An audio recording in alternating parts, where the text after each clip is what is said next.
Hello everyone, I welcome you all in this presentation. In this presentation, we are going to discuss about the water jet machining, and the abrasive water jet machining. Okay, so the principle, these both the process are mechanical.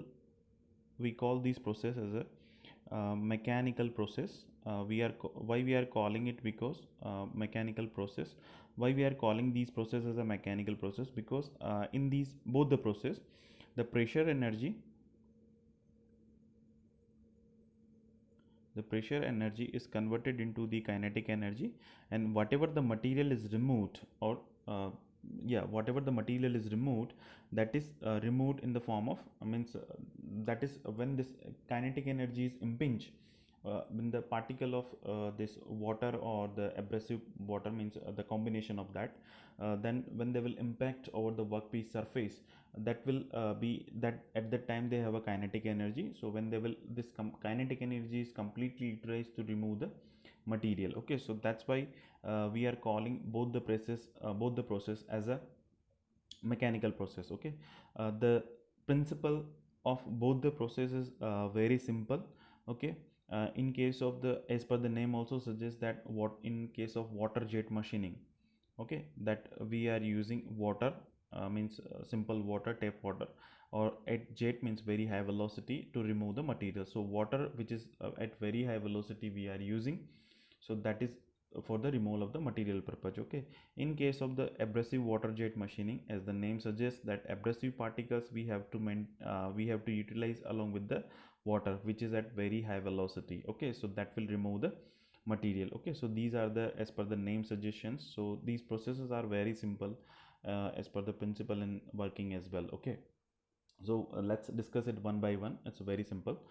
First is a water jet machining. Okay, so this thing I have already discussed, that mechanical energy, that is kinetic energy, we have to utilize in the form of removal of the material. Okay, we also use in this process, that is the intent, that is this process is based on the intensified technology. The meaning of it is that uh, that works on the principal amplification, means a very high pressure, that is in the range of the pressure that we are using in the over here, that is in the, sorry, that is in the range of 400 to 1400 megapascal. Okay, so that's why we call this as a intensified technology. Okay, means the pressure which is we are using, that is at amplify, that is amplified basically. Okay, so this is a simple figure for that. And here it's a fluid supply, means water we have to store, and then we are using this hydraulic pumps, so that that regulates the velocity. And after that, whatever the velocity that has been gained by this water or the fluid, that we have to accumulate, that high velocity water we have to accumulate in the accumulator. After that, there is a regulating wall is there, so one of the side is connected with the hydraulic unit, and then we are using an intensifier. Okay, so this we have to, if we want to increase the pressure, okay, then we can increase accordingly. Okay, so that I already told you, that we are using in the range of 400 to 1400. So this is a very megapascal. Okay, this 400 to 1400 MPa, that is megapascal. So this is a quite high pressure. Okay, so that is regulated and by the intensifier. Okay, and which is the water which is very high velocity, we have to pass through this wall via this uh, we have to pass through this nozzle via this wall. Okay, so this nozzle is either made up of the sapphire material or tungsten carbide. Okay, because the material water which is coming out inside, when it will impact at inside of this nozzle, that there may be a chance that damage the nozzle. Okay, or start removing the material from the nozzle itself. Okay, so that's why we have to we have to utilize a good strengthened material for the nozzle. Okay, so when this water will come in out from this surface, from this exit of this nozzle, and it will impact over the workpiece surface, that will remove the material. So this is a very simple process. Okay, generally that the water which is coming out at this at when they will impinge over this workpiece surface, the velocity of that is in the range of 900 to sorry 1000 to 1100 or 1200 meter per second. Okay, so this is a very huge amount of velocity. Okay, but generally is this process is based on water, means the main source is the water. So the high strengthened alloy, we cannot use this process for the high strengthened alloy. Okay, generally for these like frozen fluid, sorry, frozen food, polymers, okay, and the sheets, means the non-metallic sheets, that can we have to use the machining for that. At that time we can use this process. Okay, and sometimes we also use this process to remove the means to clean the wall. Okay, so if there is a oil painted wall is there, then we also use this water jet machining process. Okay, so the water jet in the range, the pressure that we are using in the range of 400 to 1400 megapascal.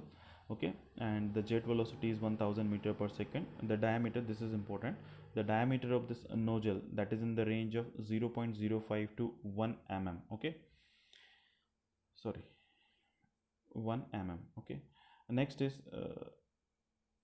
yeah, next is a variety of yeah, a variety of materials can be cut. That includes, that I have already showed, that is plastic, fabrics, rubbers, wood products, leather. Okay, so the for that we can use this, and depending upon the material, the thickness in the range of 25 mm. Okay, so this is a very simple process, so there is no need to discuss further in this process. Next is the abrasive water jet machining. Okay, now as the simple as I told you that abrasive particles we are using along with the water jet, means water jet which is already at very high velocity, water means water which is at very high velocity, we have to mix these abrasive particles along with that. Okay, so if they will mix, if they properly mix, they will impinge over the workpiece surface and they remove the material. Okay, a very simple principle. So for that I'm using this this figure. Okay, now this figure I have taken from this reference to, I have mentioned in my reference. Okay, you can go through that. So this is a high pressure water which is coming from this side. Okay, and then we are using the orifice, so the orifice diameter in the range of 0.2 to 0.4 mm. Okay, and the once this the high velocity is gained by this water from after the orifice, we are using T section over here. So two inlet and outlet, one for this water section, and another inlet is for the abrasive particles, means abrasive particles we are mixing from this side. Okay, so by this we are a little amount, either we can directly use inclined portion over here, and that is connected with the hopper, and that is that maintains the abrasive particles. That is the one thing. Another is we can use this uh, we can use this we can mix this abrasive particles along with the uh, how we were maintaining the abrasive jet in the abrasive jet machining, means with the air particles which is at a little bit at high velocity, so that any that is like in this portion, this is coming this sorry, yeah, at here we have connected the hopper, from this side the air which is coming at very high velocity. So initially we mix this abrasive particles with this with this air, and now this air, this abrasive particles is combined with this air. Okay, now it will mix with this water. So on the basis of that also we have classified this abrasive water jet machining. So on the basis of that, like, it is the entrained type and the suspended type. In entrained type it is a three phase, we call this as a three phase. So in that case the abrasive particles, water and the air we are using, and suspended type that is a two phase. Okay, so that is abrasive as and the water only. Okay, so there is no air. So after that this will join over here. After that we are using there is a, this is basically the mixture, this mixture chamber, mixing chamber we can say. So it the because this abrasive particles which is coming from this side, they are just, we are just if we are using a high air, then it's fine that okay it has some velocity, but otherwise if we are just putting via this hopper, then it's, these are particles are coming at the gravitational force only. Okay, so when they are coming, means the velocity of that is very less. So what we are doing is, what we have to take this make this mixing chamber as well, because the water which is coming out from this orifice, which is at very high velocity, so it has a very high momentum. Okay, so that momentum is gained by the abrasive particle as well. Otherwise, if they will not get the momentum, then means if they will not get the momentum, then they will not gain the velocity. If they will not gain the velocity, then there is no meaning of this abrasive water jet machining. Okay, so for that we have to use this mixing chamber, but that mixing chamber we are using in the foxing tube. Now this foxing tube is generally that is also made up of the tungsten carbide or the sapphire. Okay, and after that we also over that foxing tube we are using this cover. Okay, so that is just to protect from the atmosphere. So after that there is a nozzle, so that is coming over from this and they will impinge over the workpiece surface. So it's a very simple working of this abrasive water jet machining. Okay, now important criteria is important one is mixing. Okay, now as I said that complete momentum is generated. So this during the mixing, abrasive particles get accelerated as the momentum transferred to by the water jet, and both gets the same velocity. Okay, now this foxing, this is the mixing chamber. Okay, and this is a water jet we are assuming which is coming, and this is a foxing tube. Okay, now before the foxing tube we are using a mixing chamber. So if we are just putting this we are just assuming, we are just looking at the trajectory part that is moved by this abrasive particles. Okay, single particle, so we are just assuming that this is a trajectory. Okay, so foxing tube means that it's like what the area over here in the mixing chamber, the same area will be the inlet of this foxing tube. Okay, and then we have to reduce this area, means as we are moving downwards, so we have to reduce this area. So because of that, what will happen, that this trajectory, or if the any particle, abrasive particle, if it has not gained the momentum equivalent to the what the water jet is coming, then if when it is this it will be like a converging type. Okay, so the it will come in a, it will follow a path. Okay, so automatically at the end, at this portion, it will get that momentum and gain that velocity which is of the water jet. Okay, so that abrasive particle will get the velocity. Okay, so the foxing tube is followed the flow chamber, flow mixture of the abrasive and the water. And foxing tube is generally made up of the tungsten carbide or the sapphire. The inner diameter that is in the range of 0.8 to 1.6 mm, and the length is 50 to 80 mm. Okay, so this I have taken from this reference, so please you can check in that reference part as well. Okay, next are the catchers. So these are the three things in the abrasive particles, abrasive water jet machining. First is the principal part, second is that we have seen last, that is mixing, and the third one is the catcher. Okay, so in case of the catcher, yeah, catcher is required because here the water jet is which is at a very high velocity. Okay, and we are mixing these abrasive particles. So if it is a simple abrasive particles, means what we have seen in the abrasive jet machining, that is it can be reflected from the workpiece surface.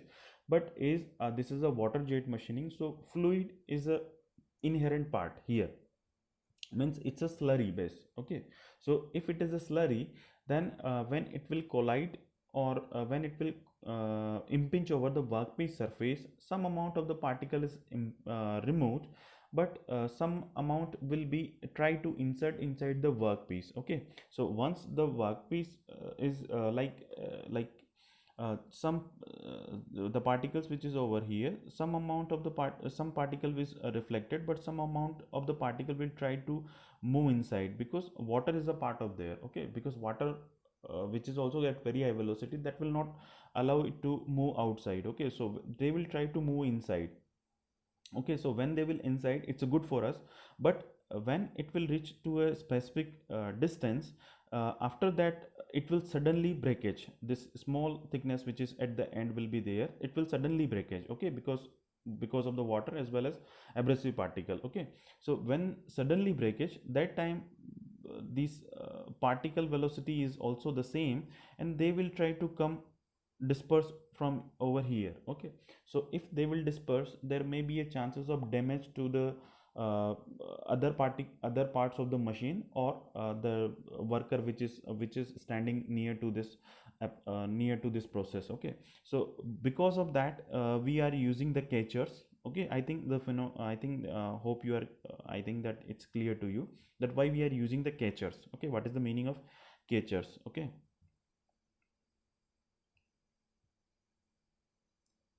Okay, so that high level energy, depending on the types of the application, so such high energy uh, of the abrasive jets needs to be contained before they damage any parts of the machine or the operator. Now, on the basis of different types, we are using the sketchers. So first is water basin. So this is the workpiece surface, and below that we are using a water basin. Okay, so whatever the abrasive particles, once this thickness is completed, the material is removed or it has been machined. After that, whatever the particles which is abrasive particle which are coming, that will move inside, because suddenly we cannot switch off the machine. Okay, that's why we are using these catchers. Okay, so this is on the basis of the water basin. Another is the ceramic or tungsten carbide balls. Okay, so this is spherical balls, but these spherical balls are like this, means this portion is open. Okay, only this portion is solid part. So in this also we can fill the water inside. Okay, so this whatever the workpiece surface is completed, that will that particle is move inside of that. Okay, so this is another way, that is tungsten carbide or ceramic balls we can use. Another is catcher plates. Okay, now this type of section we are using, and that is also filled with the water, but this section is connected with the different types, different shape of the plate. Okay, like these type of shapes we are using. So these particle which is coming over here, first they will collide over here, then they will move in this side. Okay, they will, then it will move over here, and it will be like that. This the way through which we can reduce the velocity of these abrasive particles. Okay, or the abrasive water jets. Okay, so this is about the catcher. Okay, so in this video we are stopping up to here. In next video we'll discuss about we'll discuss about the calculation of MRR and the other things. Okay, so thank you so much.